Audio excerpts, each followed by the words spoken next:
Natatawa ako sa violations on the anti-terrorism law kasi sinusubukan nila to reach sa aking properties and assets. Kasi itong violation ng anti-terrorism law, ginawa nila ito kay Congressman Arnie Teves. So they have a playbook on what you do to a person na kakasuhan mo ng anti-terrorism law. So ano ba yun?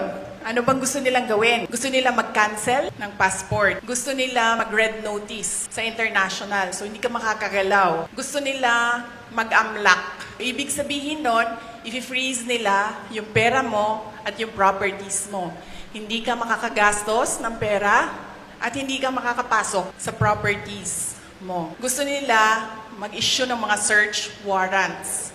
Anong ginagawa nun? Papasukin nila yung properties mo. Nagsasabi sila, may clearing team kami. Para daw safe mag-search, mauuna yung clearing team, maglalagay ng kung ano-anong baril or kung ano-anong mga posibleng illegal na mga bagay, kasama na droga. Pagkatapos, papasok ang search team. Pagpasok sa search team, syempre, nandoon na yung mga hinahanap kuno nila.